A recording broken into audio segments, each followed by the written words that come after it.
Good morning everyone, कैसे हैं आप लोग। मैं बहुत अच्छा हूं, उम्मीद करता हूं कि आप लोग भी अच्छे होंगे। आज की क्लास है आपकी बिहार बोर्ड 12th के लिए a child is born chapter, जो आप लोग पढ़ चुके हैं। अगर नहीं पढ़े हैं, जा करके पहले चैप्टर पढ़ करके आइए, फिर आकर के आप क्वेश्चन आंसर देखिए, आपको सारे क्वेश्चन आंसर आसानी से समझ में आएंगे।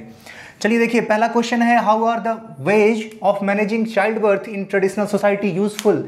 किस तरह से और कैसे, क्यों मैनेजिंग चाइल्ड बर्थ, बच्चे के जन्म का जो तरीका होता है during pregnancy and after pregnancy, after delivery sorry, birth in traditional society useful. कैसे ट्रेडिशनल सोसाइटी में वो कैसे यूजफुल है, कैसे फ्रूटफुल है, कैसे बेनिफिशियल है।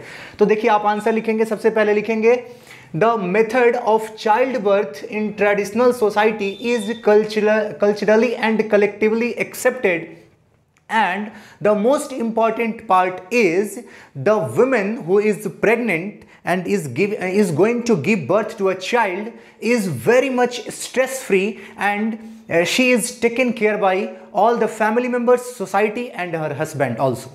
ठीक है। नेक्स्ट क्वेश्चन है, a pregnant lady in a traditional society does not feel she is alone. Why, वो ऐसा क्यों उसको लगता है कि वो अलोन नहीं है। Because she is taken care by every member of the family from her in law's house and her mother's house. ये हो गया पहला point. And she also does not feel alone because time to time with fixed interval of time there is always some ritual, some occasion, some celebration to cheer her.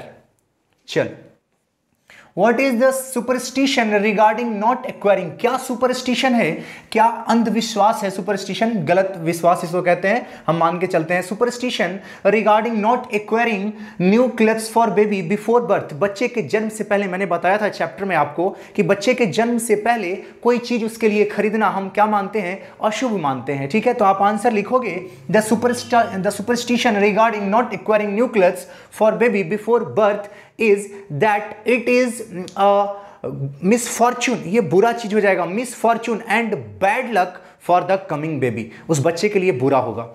Next question, in an anxiety to avoid death, in an anxiety हम tension में आ जाते हैं, बहुत ही stress में आ जाते हैं, avoid death मर जाते हैं ना लोग। मैंने बताया 7 में से 3 केस निश्चित मर जाते थे, है ना। या तो बच्चे का मौत होता था, या फिर मां की मौत हो जाती थी, या फिर दोनों ही मर जाते थे।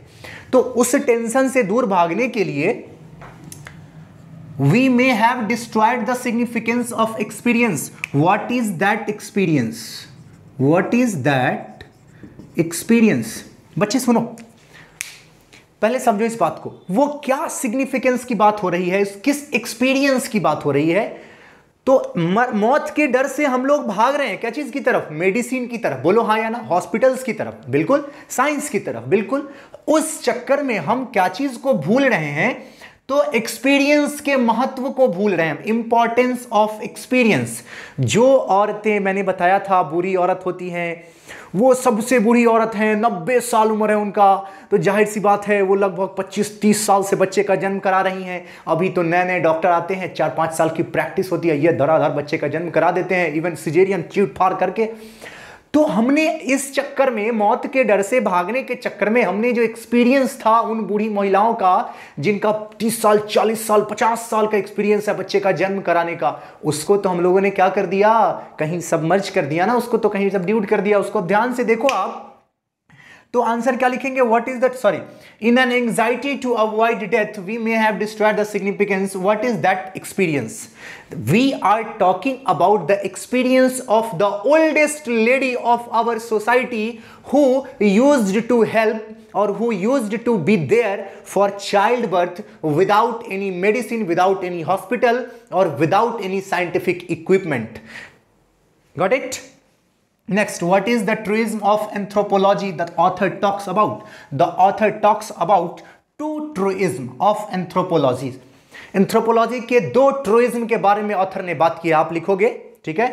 The first one, number 1 दे करके, that a married woman, a girl, a lady after her marriage goes to her in-laws house. पहला truism ये हो गया। And the second truism is a lady is given a new name only after the birth of her first child. उसके बच्चे के पहले बच्चे के बाद उसको नाम मिलता है, okay, and she loses her original name and identity. Got it? समझ में आ गई बात? ये दो ट्रूइज्म की बात हुई थी। What compelled women to withdraw into silence oppose in international fora. बच्चे इसके बारे में मैंने आपको नहीं बताया था, ध्यान से सुनो। इंटरनेशनल फोरा की बात हो रही है जिसमें इंटरनेशनली अवेयरनेस प्रोग्राम चलाए गए, उसमें महिलाएं जाना बंद कर दी। इसका पूछता है कि क्या कारण था। There were two main reasons that